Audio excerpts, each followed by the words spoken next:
प्रकाश दिख रहा है वैशाली। कुछ लोग अग्नि जलाए बैठे हैं।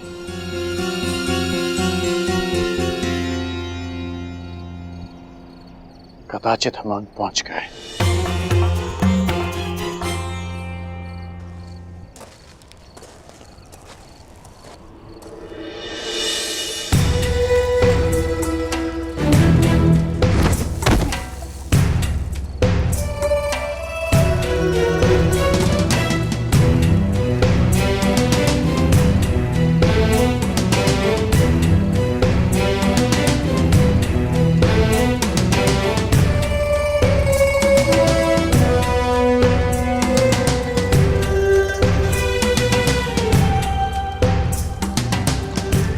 ये सब क्या है कर्ण?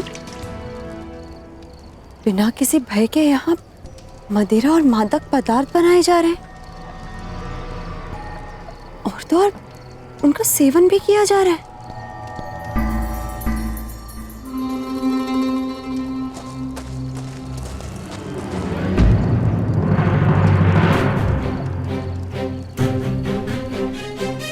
रोटी छूने का साहस कैसे किया तूने?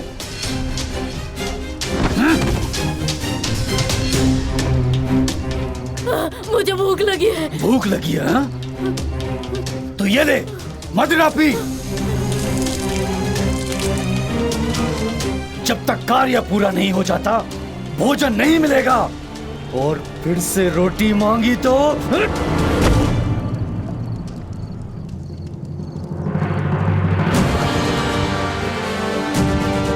क्या कर रहे हो? स्त्री पर हाथ उठाते हो? हमारे मध्य हस्तक्षेप करने वाले तुम कौन हो? मैं राधेकरण, अंग का प्रशासक।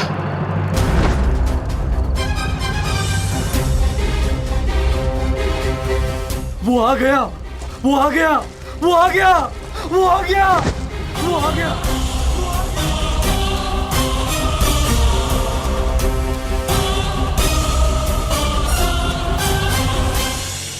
अंग राज्य की जलापूर्ति मगध से होती है, जिसके बदले मगध नरेश जरासंध के सेवक अंग के नागरिकों से कुछ सेवा लेते हैं। यदि कर्ण ने वहां जाकर नीति या राज व्यवस्था में कोई परिवर्तन किया तो ये संधि टूट जाएगी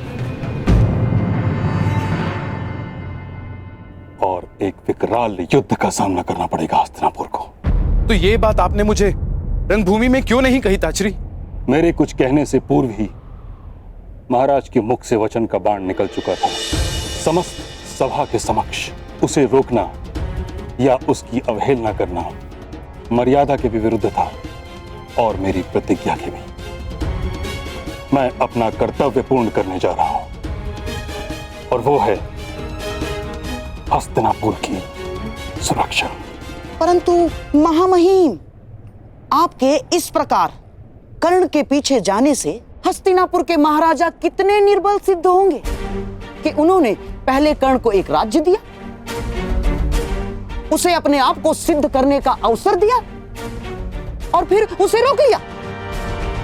मुझे लगता है महाराज, हमने अवश्य प्रतीक्षा करनी चाहिए। अंगराज कर्ण को एक प्रयास का अवसर देना ही चाहिए महाराज, तब तक जब तक हमारे कुमार पांचाल से लौट नहीं आते। शकुनी ठीक कह रहे हैं ताचरी। जब तक सभी कुमार सुरक्षित लौट नहीं आते तब तक आपको हस्तिनापुर में ही रहना चाहिए।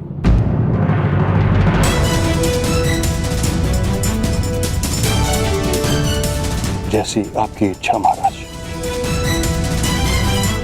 मेरी चिंता केवल यह है कि प्रतीक्षा का समय कहीं हमारे हाथ से सारा समय छीन न ले।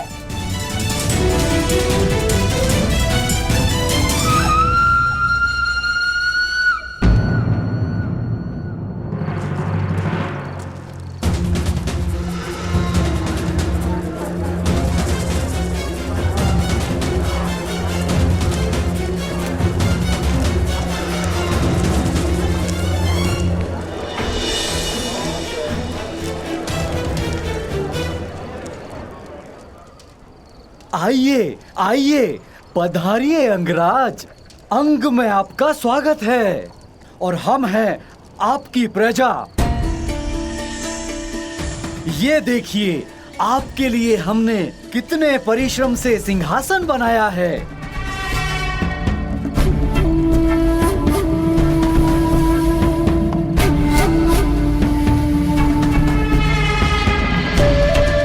विराजिए।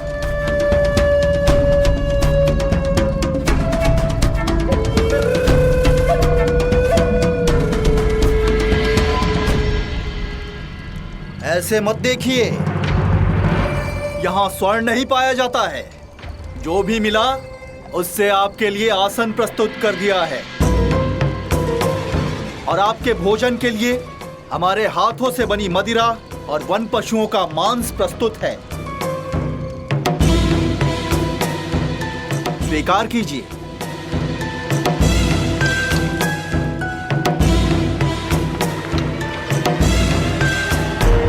अरे हटो हटो, मार्ग दो मार्ग दो। जीवन में पहली बार किसी राजा के दर्शन हुए हैं। मैं प्रणाम तो कर लूं। प्रणाम।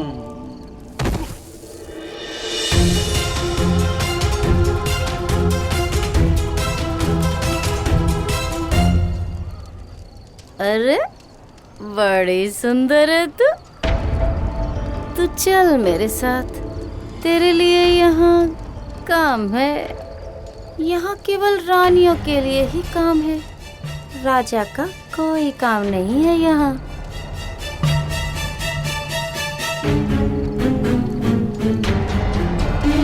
स्वागत है अंगराज।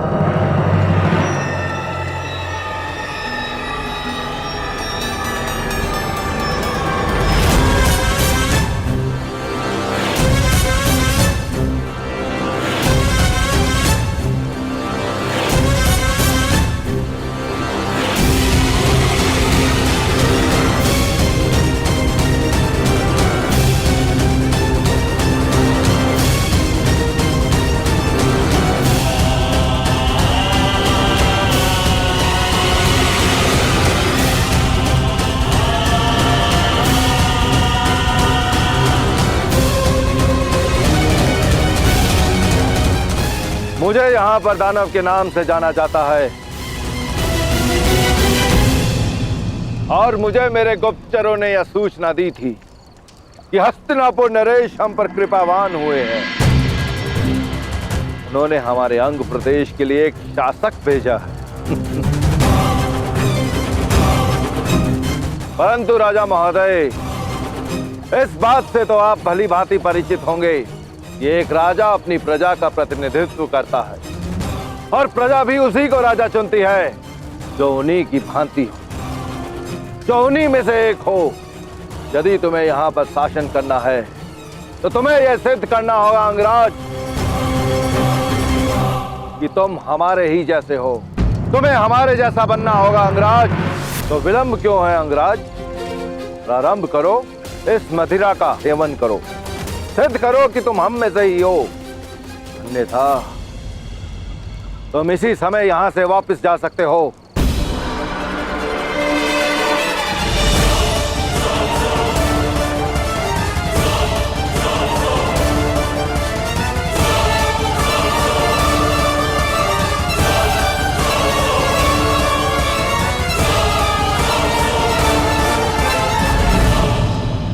अंगराज, अंग का ना तो कभी कोई राजा था और ना ही इसे कभी किसी राजा की आवश्यकता है। और अगर तब भी तुम यहाँ पर निर्वाह करना चाहते हो तो तुम्हें हमारे समान बनना होगा, क्योंकि जो समान नहीं होता उसका सम्मान नहीं होता। उचित कहा तुमने दानव। जब तक हम समान नहीं हो जाते हम साथ नहीं रह सकते। परंतु समान होने के भी दो मार्ग होते हैं। पहला कि मैं तुम जैसा बन जाऊं और दूसरा कि तुम्हें स्वयं अपने जैसा बना लूं। हाँ, तुम हमारे जैसे हो और ना हम कभी तुम्हारे जैसे बनेंगे अंगराज। चलाओ, इस मूर्ख की बातों में आकर अपना समय नष्ट मत करो। जाओ, जाकर मदिरा बनाओ। जाओ।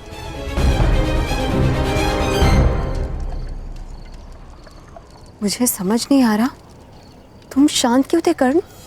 तुम्हारा एक बाण एक पल में उस दानव का अंत कर देता, और यहाँ अंग में सुशासन का प्रारंभ। ऐसा हो सकता था,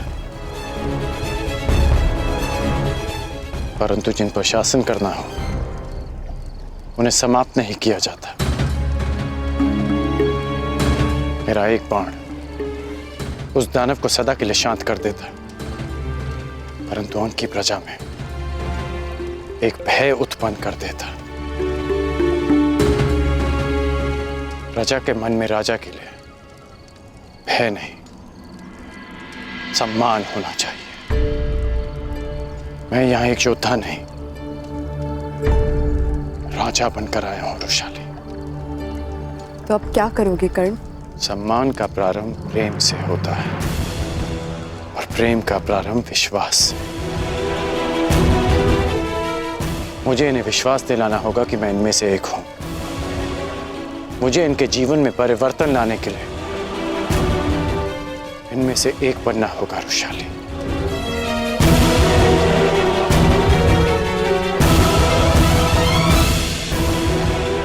मुझे इन्हें विश्वास दिलाना होगा कि मैं इनमें से एक हूं। मुझे इनके जीवन में परिवर्तन लाने के लिए इनमें से एक बनना होगा वृषाली। अंग राज्य के लोग कर्ण पर कभी विश्वास करेंगे ही नहीं। ये बड़ी विकट समस्या है ताक्षरी। हाँ विदुर, और महाराज धृतराष्ट्र ये समझते ही नहीं, हस्तिनापुर का अंग होते हुए भी अंग राज्य को एकांत में रखा गया है। यदि अंग राज्य की वर्तमान कार्यशैली भंग हो गई तो वह शांति भी भंग हो जाएगी जो मगध के साथ स्थिर है। परिणाम स्वरूप सैनिकों को, नागरिकों को अपने प्राण से हाथ धोना होगा। जो दशकों से असहाय रहे हैं, वह जब कर्ण को हस्तिनापुर के प्रतिनिधि के रूप में देखेंगे तो उन्हें घृणा हो जाएगी, और ये घृणा कब हिंसा में परिवर्तित हो जाए। अब आप क्या करेंगे ताक्षरी? मैं अपने कर्तव्य से भली भांति परिचित हूं। मेरा कर्तव्य है हस्तिनापुर की सुरक्षा करना। मेरा मन इस चिंता से व्याकुल अवश्य है, किंतु मैं अपने कर्तव्य पर अडिग हूं।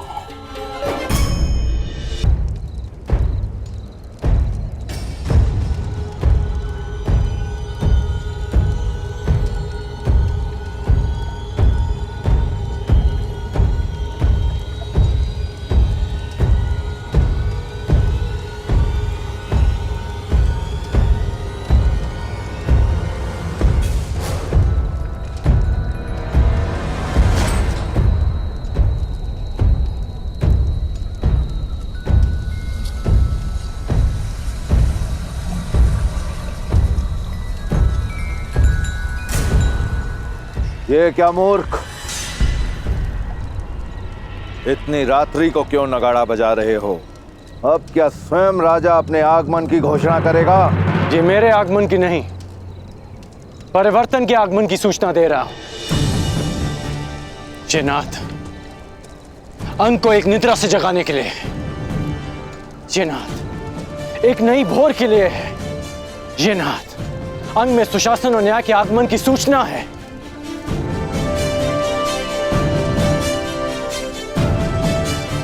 तुमने कहा था ना दानव कि मुझ में और अंग की प्रजा में कोई समानता नहीं।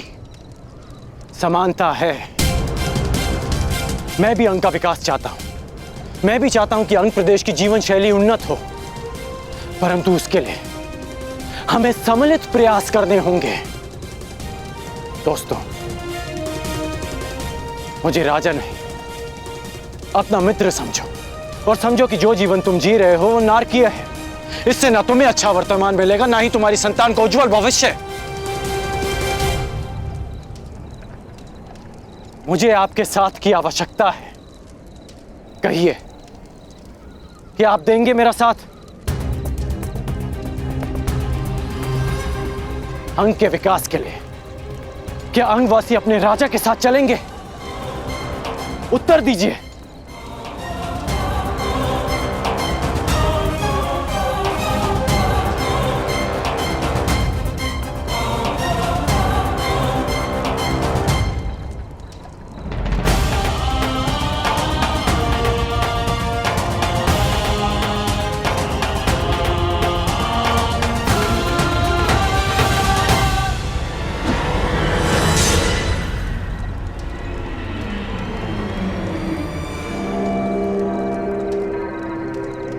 अरे ये क्या मूर्खों, तुम्हें इतना भी ज्ञात नहीं कि एक राजा का किस प्रकार से स्वागत करना चाहिए?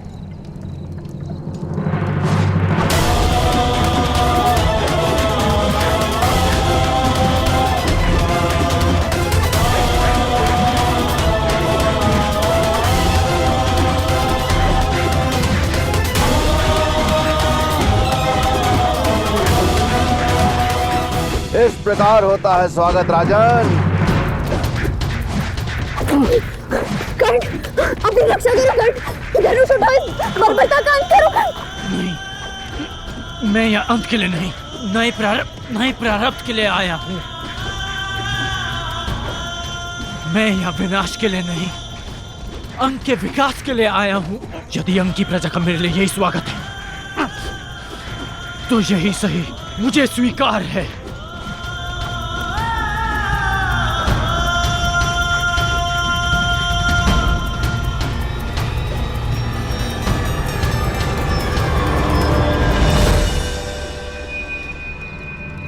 रुक क्यों गए आप सब? मुझे आपका यह स्वागत भा रहा है। आइए, आगे बढ़िए। अंगराज कर्ण, यदि यह स्वागत तुम्हें प्रतिदिन नहीं चाहिए तो इसी क्षण यहां से लौट जाओ।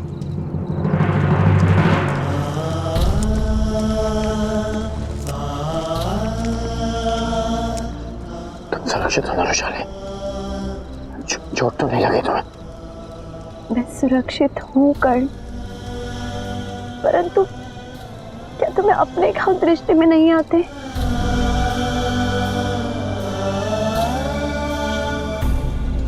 मेरे घाव भर जाएंगे,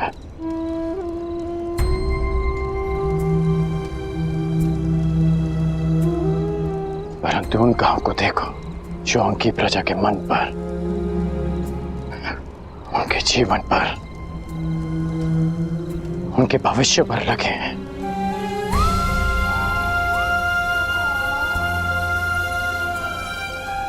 गौ माता दूध देती है और साल पेश।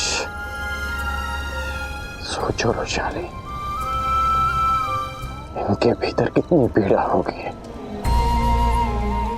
कि इन्होंने अपने राजा का स्वागत पाषाण खंडों के प्रहार से किया। परंतु कर्ण, स्वयं को घायल करके क्या प्राप्त होगा? विश्वास, विश्वास रुशाली। मैंने इनके प्रहार का उत्तर प्रहार से नहीं दिया,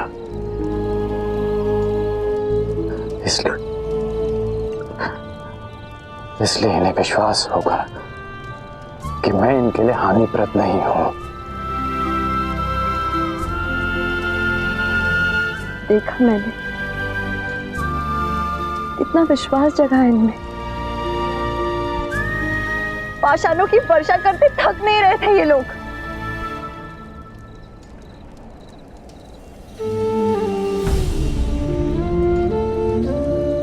तुम भूल रहे हो कि इनका बल क्षीण हुआ था, न पाषाण खंड कम पड़ गए थे, परंतु वो स्वयं रुके। सूर्य देव भी तुरंत उदय नहीं होते, उनकी किरणें धीरे धीरे अंधकार की चादर को चीरती हैं।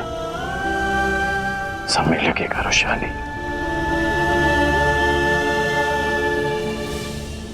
परंतु इनकी घृणा का अंत होगा। मेरे लिए